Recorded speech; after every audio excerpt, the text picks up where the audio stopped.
Hello and welcome, I'm Ashysource, aka Ashy, and today I'm going to be talking about the recent coverage of Dragon Age the Veilguard from IGN and some news that Bioware recently shared. So I'm going to be talking about that in this video, but if this is the type of content you would like to see, news, Dragon Age, or Bioware, then you're in the right place, so like and subscribe to see more. Now let's jump into it.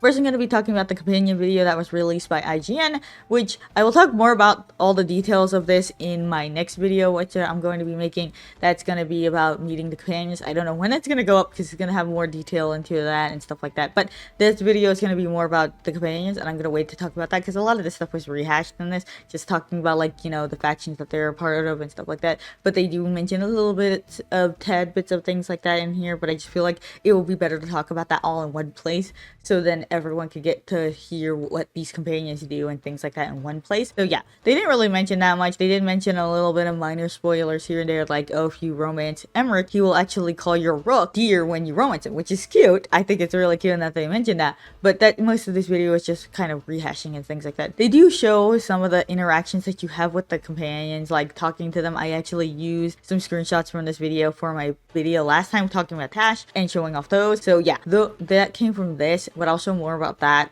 later, talking about the companions. I'll probably use that later on. That's about it for this video. They didn't really talk much about that, but I'm going to say my only problem with this so far is that they look a little stiff, but I wonder if that's the Frostbite engine, because the same thing happened with Dragon Age Inquisition. So I don't know if that's just because of this game having that issue or just because it's Frostbite engine, but they're as stiff-ish as Dragon Age Inquisition, at least from what we've seen. The way that they kind of move and stuff like that, it just looks really stiff in this scene where they're like all together in the living room looking area. It just looks really stiff, and that's one of my only issues with that so far, but we'll see. Moving on, I'm going to be talking about photo mode, because they announced that photo mode actually exists, but they showed off some photos of the environment and the companion, so I'll be flashing those on the screen while I was talking about this. But yeah, this was a very strange thing to be like, oh yeah, we have photo mode. We kind of knew you had photo mode because you kind of said it earlier, but it looks pretty good. But I will say that I wish that it had more skin texture when they were taking the pictures, because like I said, they have some images where the characters will have skin texture and then they won't. So in this photo of her, she doesn't really look like she has skin texture. You can see a little like marks on her face, like she has like birthmarks or something like that, or beauty marks, but they don't really look like skin texture. Moving on from that, I will be talking about the hands-on video, because this is more of a dump of like information that's more interesting. So I'm gonna be jumping into this now, and I'm just gonna read off like some notes that I wrote about it. They show off a lot of stuff in this, and some of them has spoilers, some of them don't. So I'm just gonna talk about some of the stuff in here that I just wrote down as notes. Players will likely lean on the companion's abilities, and companions will give hints during battle. It was said that choices, dialogue, and Rook's background will be immediately important. I don't know if anyone knows about the Telltale games and how they have, like, this character will remember this. Well, they added a feature like that in Veilguard, apparently, and that the characters will remember what you've done. Like, it said, Solus will remember that you exchanged verbal jabs with each other, and Varric noted that Rook liked more action than words, which is an interesting thing that they added into this, and I wasn't expecting that, and I don't know if they had it before in other trailers, but I just noticed it now. But it's actually an interesting feature that they added in Dragon Age, and I'm actually interested in that. I want to see how that actually works, and maybe it gives more value to it than that, and also maybe it'll help when, if they make another Mass Effect game and they have like Paragon or Renegade kind of system, they can use that too. That would be interesting. You can make choices in the game that can lead to companions getting hurt, and at least for this one, they showed Harding getting hurt, and she will look like that for a while, which is so sad, and I can't imagine doing that. I will always say this when I play games: I do not mind save scumming, and if this happens, I'm save scumming. I can't imagine hurting people like Harding and stuff like that, especially because 90% of the time I feel like it's gonna be your fault because you made the choice to bring someone you wanted to bring instead of somebody else that you should have brought. I feel like that's gonna be the thing, and I'm just afraid to get someone really beat up and it wasn't the right choice. The prologue area was described as linear, but as the game continued, it got more explorable. You can fight your way through areas of the crossroad, and areas of the crossroads will look very different from each other. In the Arlathan forest, you will see nugs burrowing into the grass and artifacts everywhere. It's mentioned that Osberg will be a darker part of Veilguard, but Trevisto is a bustling city full of people and a lot to do. You can also pet cats and dogs in this game, which they showed in Trevisto. Valar's exploration ability is Tinker, and that can tinker with artifacts in the Arlathan forest. Companions do not need to be in the party using exploration abilities. You can make this game less or more hand-holding, making it so that you can follow the quest by a quest marker or remove it and just find clues in the game to get to your destination. Banter will pause if interrupted and will pick up afterwards. This is actually great. I'm excited to see that. During this video, it mentions unique dialogue during the crow's quest if you're a crow. This also mentions that side quests are more connected to factions in the main story and that the lighthouse will feel more lived in after Act 1. They also mentioned that you could play rock, paper, scissors with Manfred, which is amazing and it's super silly, but I just think it's hilarious. They also show characters having conversations in the living room of the lighthouse. They also show off that you can go through the history of Solus and that it's also tied to the lighthouse. So when you find wolf statues, it will make murals on the wall and you can basically see through it. They show like a little line of them talking and it's really cool. I think that having that you're going to find statues and get some of the story background feels better than them just going on a whole monologue, basically being like, so this is what happened in the past, and you're just sitting there being like, it's been 2 hours. So I think it's really nice that they made it into the game that you have to find statues to find more information about what happened in the past with Solus than just making it a monologue that he has with you after you get a certain amount of friendship.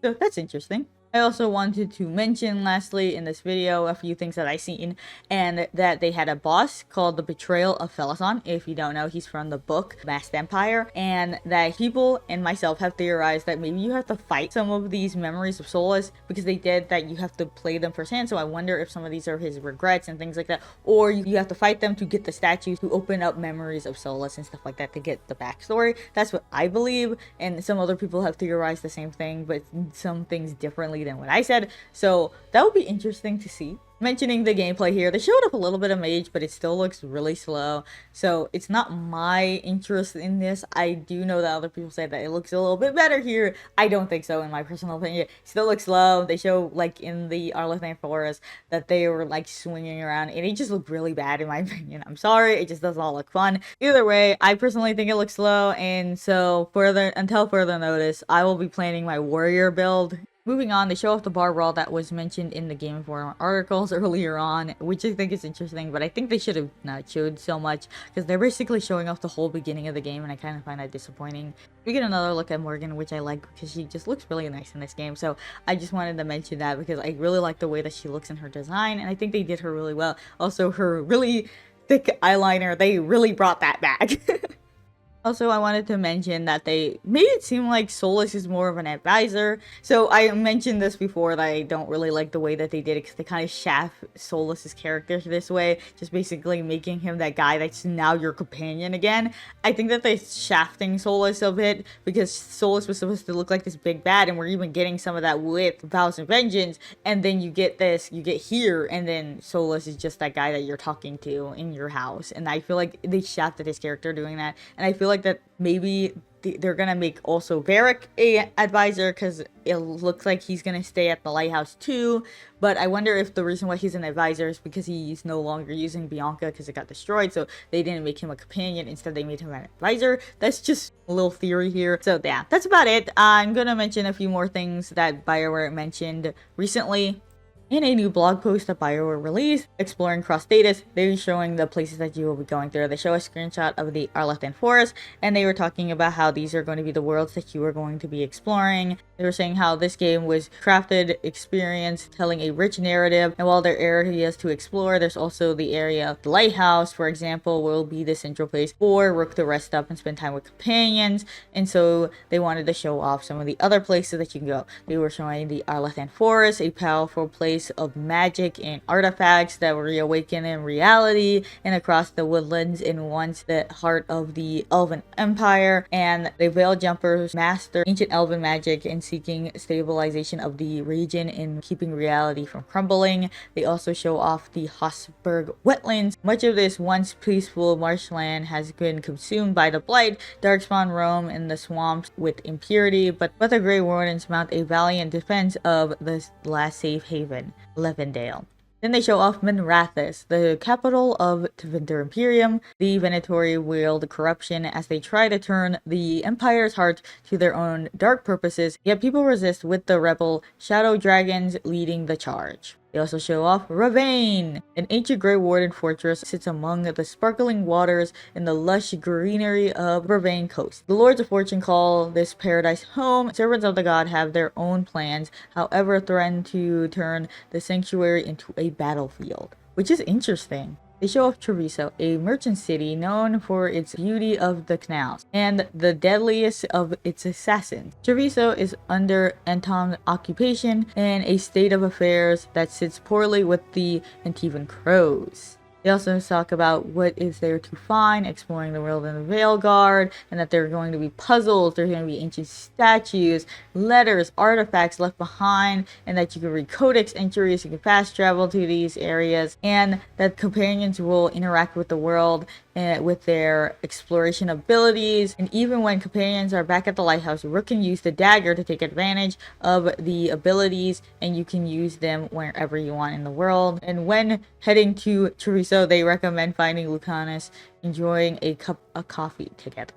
They talk about the lighthouse, where it's going to be the home in Veilguard, which each companion will get a room and decorate with their own taste and things like that. We talked about that in the other video. They also talk about the caretaker's workshop, which was also mentioned. They also talk about the crossroads and how you'll be able to access the crossroad and meeting many Alluvians and going through the areas and traveling. And it's your main connection from the lighthouse to the rest of Thedas, and that there'll be a lot of side content, and the caretaker will be a guide throughout the area. Additionally, there'll be also puzzles in that area and extra missions. They're going to leave those shrouded in mystery and for you to discover on your own. And they said that their last thing that they wanted to mention was keep an eye out for interviews, coverage in the coming weeks, because they're going to also have content creators and press review the game themselves, and that's going to be on September 19th, which I will be talking about those later. I don't know how I'm going to talk about those because I feel like it's a bit weird to talk about other people's reviews. I don't know how I'm going to talk about that, but I'll mention some of the interesting things that they may have said in their videos. I'm going to try to watch as many as possible. I will say, for the last thing, I know a lot of people were getting mad about spoilers, but be careful out there. I know that some people do not want to know any spoilers at all. I know somebody who does, and they don't even like me talking about Dragon Age with them. And I know that there's a lot going on, and I just want to be honest with you guys that it will get really spoilery and stuff like that, and people don't care. Some people just don't care, and they'll spoil things just because they just want to do that. I'm going to be honest with you. I will unfortunately be there when the spoilers come, and I will end up talking about them because that's my channel, but I will put spoilers on the video, saying like major spoilers, minor spoilers, light spoilers, and stuff like that in these videos, so then you guys know what you're getting into, so you guys can know that I'm going to be talking about that stuff. I want everyone to be able to have a chance to enjoy this game no matter how you want to, and if you just don't like the game, that's fine.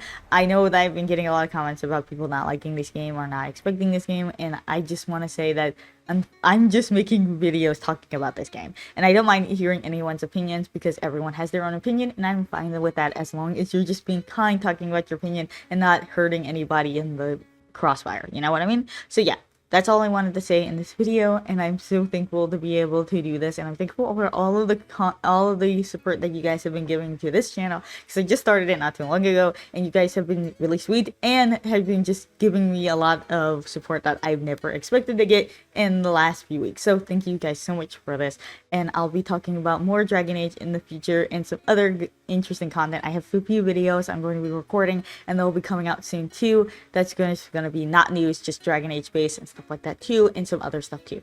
So that's all I have to say for this video, and thank you guys so much for watching, and I'll see you guys in the next video. Bye.